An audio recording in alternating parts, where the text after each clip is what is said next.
নমস্কাৰ সকলোকে অসম টিউবলৈ স্বাগতম। আজি আমি এটা অতি গুৰুত্বপূৰ্ণ বিষয়ৰ ওপৰত কথা পাতিম। ভাৰতৰ নিৰ্বাচনী তালিকাৰ বিশেষ নিবিড় পৰ্যালোচনা চমুকৈ SIRৰ বিষয়ে। ভাৰতে ইয়াৰ বিশাল ভোটাৰ তালিকা কেনেকৈ শুদ্ধ আৰু আপডেট কৰি ৰাখে আৰু এই প্ৰক্ৰিয়া আমাৰ গণতন্ত্ৰৰ বাবে কিয় গুৰুত্বপূৰ্ণ জানিবলৈ আমাৰ সৈতে থাকক। আমি SIR কি, ই কেনেকৈ কাম কৰে, কি নথিপত্ৰ লাগিব, ইয়াৰ লাভ ক্ষতি আৰু অসমত ইয়াৰ বিশেষ গুৰুত্বৰ বিষয়ে আলোচনা কৰিম। আপোনালোক সাজুনে? বলক আৰম্ভ কৰোঁ।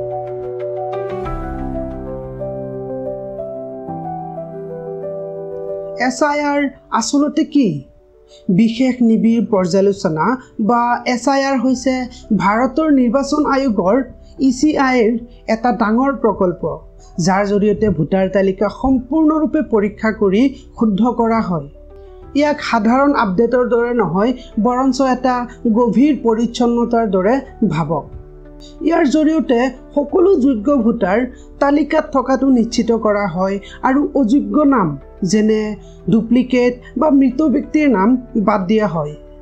এই কামৰ ক্ষমতা ECI কাহে সংবিধানৰ 324 নং অনুচ্ছেদ আৰু ৰিপ্ৰেজেণ্টেশ্যন অফ দি পিপলছ এক্টৰ 21 নং ধাৰাৰ পৰা। SIR হৈছে এটা ঘৰে ঘৰে পৰিদৰ্শন প্ৰক্ৰিয়া, যাৰ লক্ষ্য হৈছে ভোটাৰ তালিকা শুদ্ধ, সকলোৰে বাবে উপলব্ধ আৰু স্বচ্ছ কৰা। কিন্তু এইটো কিয় কৰা হয়? বলক ইয়াৰ উদ্দেশ্যবোৰ চাওঁ।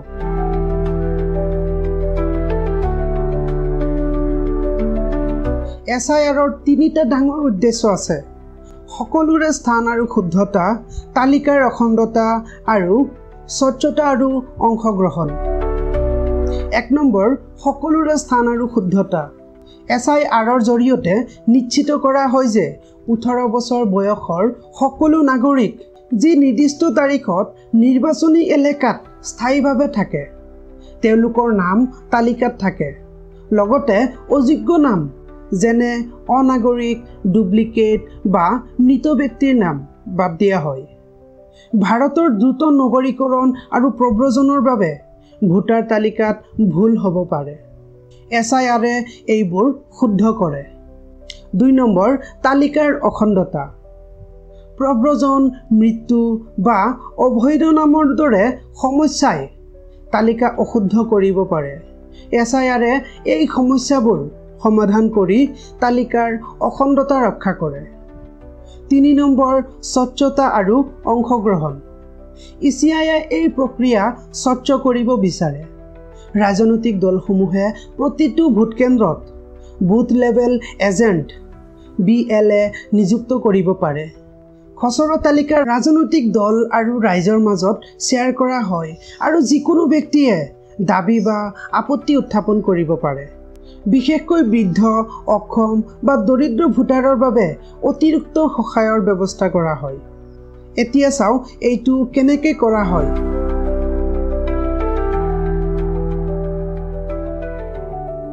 SIR এটা সুনিৰ্দিষ্ট আৰু সময়সীমাবদ্ধ প্ৰক্ৰিয়া। আমি 2025 চনৰ বিহাৰৰ SIRৰ সময়সূচীৰ উদাহৰণেৰে ইয়াক বুজিম। প্ৰথমতে হয় প্ৰস্তুতি। বিহাৰত 24 জুন 2025 হৈছিল।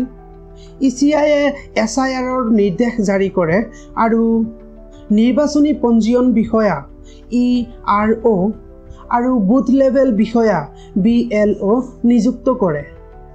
2 নম্বৰ, ফৰ্ম বিতৰণ। BLO সকলে ঘৰে ঘৰে গৈ পূৰ্ব পূৰণ কৰা তালিকাভুক্তি ফৰ্ম চমুকৈ EF বিতৰণ কৰে। এই ফৰ্মত আপোনাৰ নাম, ঠিকনা, বয়স আদি থাকে।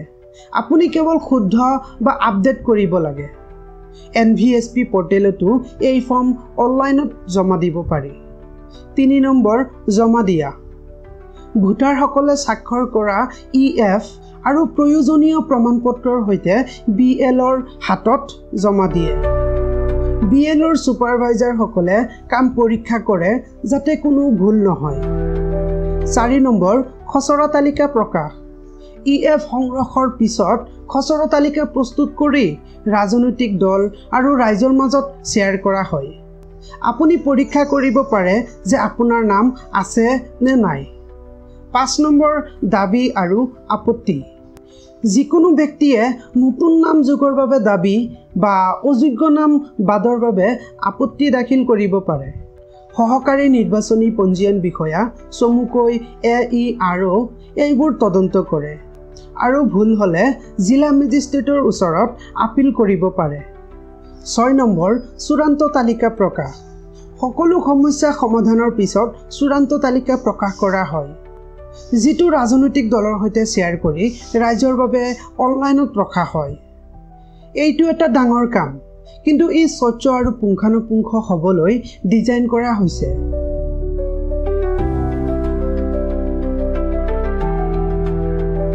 তেনেহ'লে এই ডাঙৰ কামটো কিয় কৰা হয়? SIR আমাৰ গণতন্ত্ৰৰ বাবে কিছু গুৰুত্বপূৰ্ণ সুবিধা আছে। এই সুবিধাবোৰ হ'ল: 1 নম্বৰ শুদ্ধতাৰ উন্নতি। প্ৰতিজন ভোটাৰৰ ব্যক্তিগত পৰীক্ষা আৰু নথিপত্ৰৰ জৰিয়তে SIR তালিকা শুদ্ধ কৰে। ই ডুপ্লিকেট, জাল নাম বা মৃত ব্যক্তিৰ নাম বাদ দিয়ে। 2 নম্বৰ সকলোৰে স্থান। SIRৰ জৰিয়তে নতুন ভোটাৰ যেনে 18 বছৰৰ নৱযুৱক, প্ৰব্ৰজনকাৰী বা বঞ্চিত সম্প্ৰদায় তালিকাত অন্তৰ্ভুক্ত হয়।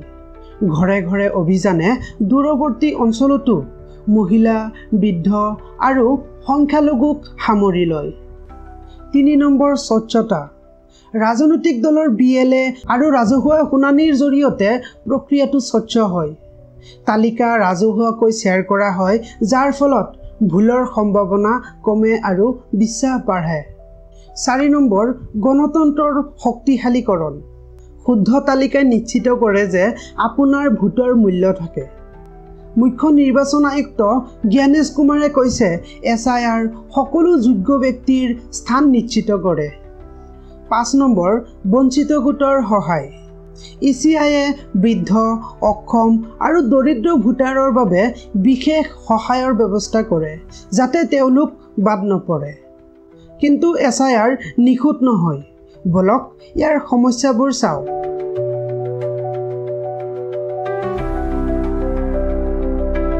SIRৰ বহু সুবিধা থাকিলেও ইয়াৰ কিছুমান ডাঙৰ সমস্যাও আছে। 1 নম্বৰ প্ৰশাসনিক জটিলতা। SIR এটা বিশাল অভিযান। লাখ লাখ ফৰ্ম ছপা, হাজাৰ হাজাৰ BLOৰ প্ৰশিক্ষণ আৰু ডাটা এণ্ট্ৰিৰ কাম অতি জটিল। অসমত উদাহৰণস্বৰূপে SIRৰ সময়ত বিষয়াসকলক অন্য কামত নিয়োগ কৰিব নোৱাৰি। 2 নম্বৰ খৰচ।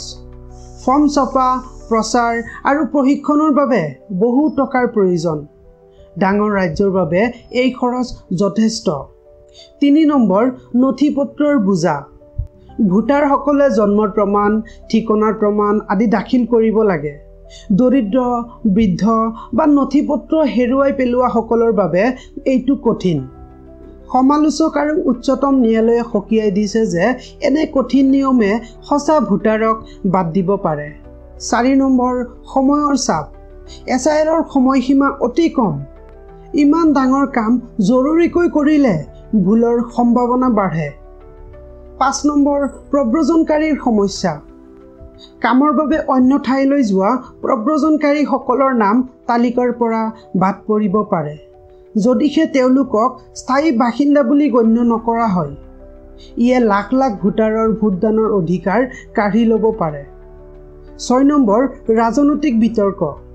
বিহাৰ আৰু অসমত বিৰোধী দলসমূহে অভিযোগ কৰিছে যে SIRৰ জৰিয়তে ভোটাৰ তালিকাৰ সৈতে হেতালি খেলা হৈছে। বৃহৎ পৰিমাণৰ নাম বাদ দিলে প্ৰতিবাদ আৰু আইনী লৰচৰ হ'ব পাৰে। 7 নম্বৰ পৰীক্ষণৰ সীমা। ECIৰ নাগৰিকত্ব নিৰ্ধাৰণৰ ক্ষমতা নাই। ইয়াৰ দায়িত্ব গৃহ মন্ত্ৰণালয়ৰ। স্থানীয় বিষয়াসকলক নাগৰিকত্ব পৰীক্ষা কৰিবলৈ ক'লে ভুল হ'ব পাৰে আৰু যোগ্য ভোটাৰৰ অধিকাৰ ক্ষতিগ্ৰস্ত হ'ব পাৰে।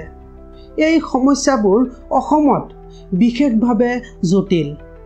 বলক অসমৰ কথা পাতোঁ।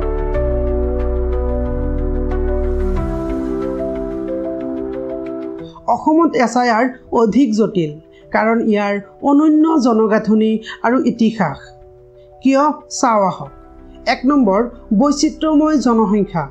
অসমত অসমীয়া, বঙালী, বড়ো আৰু জনজাতীয় সম্প্ৰদায়ৰ লোক আছে, যিয়ে বিভিন্ন ভাষা কয়।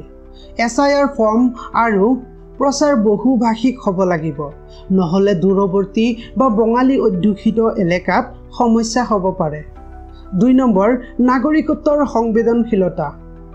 অসমৰ সীমান্তৰ ইতিহাসৰ বাবে SIR অতি স্পৰ্শকাতৰ। ৰাষ্ট্ৰীয় নাগৰিক পঞ্জীয়ন চমুকৈ NRC আৰু নাগৰিকত্ব সংশোধনী আইন চমুকে কাৰ পিছত বহু মুছলমান আৰু অন্যান্যৰ মাজত ভয় আছে যে SIRৰ জৰিয়তে তেওঁলোকৰ ভোটদানৰ অধিকাৰ কাঢ়ি লোৱা হ'ব।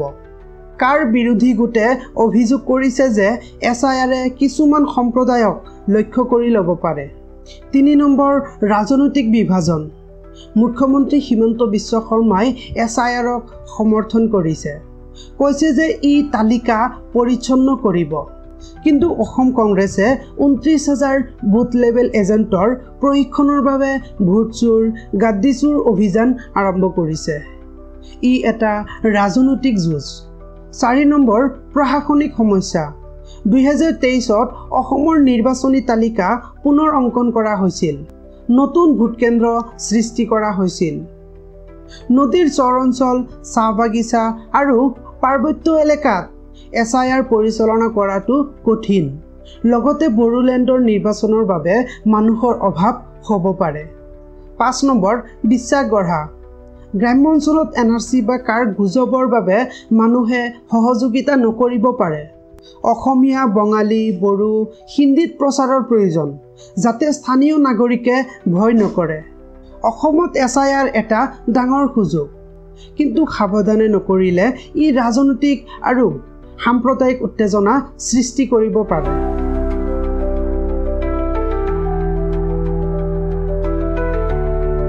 SIRৰ সময়ত আপুনি কি কৰিব লাগিব? নতুন পঞ্জীয়ন বা তথ্য শুদ্ধ কৰাৰ বাবে কিছুমান নথিপত্ৰৰ প্ৰয়োজন। সেইসমূহ হ'ল নতুন ভোটাৰ পঞ্জীয়ন ফৰ্ম 6ৰ ক্ষেত্ৰত বয়সৰ প্ৰমাণ, জন্মৰ প্ৰমাণপত্ৰ, পাছপোৰ্ট বা আধাৰ কাৰ্ড। ঠিকনাৰ প্ৰমাণ হিচাপে বিদ্যুৎ বিল, বেংক পাছবুক বা লিজৰ দলিল, আৰু এখন পাছপোৰ্ট আকাৰৰ ফটো। তথ্য শুদ্ধ বা ঠিকনা সলনি ফৰ্ম 8ৰ ক্ষেত্ৰত ঠিকনা সলনি হ'লে এটা ঠিকনাৰ প্ৰমাণ, নাম বা বয়স শুদ্ধ কৰাৰ বাবে বিবাহৰ প্ৰমাণপত্ৰ বা জন্ম প্ৰমাণপত্ৰৰ দৰে নথি। নতুন ফটো যদি ভোটাৰ আইডিত ফটো সলনি কৰিব বিচাৰে। সকলো নথি নিজে প্ৰমাণিত কৰিব লাগিব। পুৰণি ভোটাৰৰ নতুন নথিৰ প্ৰয়োজন নহ'ব, যদিহে তথ্য সলনি নহয়। NVSP পৰ্টেল বা স্থানীয় ECI কাৰ্যালয়ত সম্পূৰ্ণ তালিকা পৰীক্ষা কৰক। এইটোৱে ভাৰতৰ নিৰ্বাচনী তালিকাৰ বিশেষ নিবিড় পৰ্যালোচনা চমুকে SIRৰ সম্পূৰ্ণ তথ্য। SIR আমাৰ নিৰ্বাচনক ন্যায্য আৰু সকলোৰে বাবে উপলব্ধ কৰাৰ এটা শক্তিশালী উপায়। কিন্তু ইয়াৰ কিছুমান সমস্যাও আছে, বিশেষকৈ অসমত। মূল কথা হৈছে ভাৰসাম্য। শুদ্ধতা নিশ্চিত কৰাৰ লগতে কোনো যোগ্য ভোটাৰ যাতে বাদ নপৰে। যদি আপুনি ভোট দিবলৈ যোগ্য, তেনেহ'লে নিশ্চিত কৰক যে আপোনাৰ নাম তালিকাত আছে। NVSP পৰ্টেল পৰীক্ষা কৰক, স্থানীয় BLOৰ সৈতে কথা পাতক আৰু সময়ত ফৰ্মবোৰ জমা দিয়ক। এই ভিডিঅ'টো ভাল লাগিলে লাইক কৰক, ছাবস্ক্ৰাইব কৰক আৰু বন্ধুসকলৰ সৈতে শ্বেয়াৰ কৰক। কমেণ্টত আপোনাৰ প্ৰশ্ন থাকিলে জনাওক। পিছত লগ পাম। ধন্যবাদ।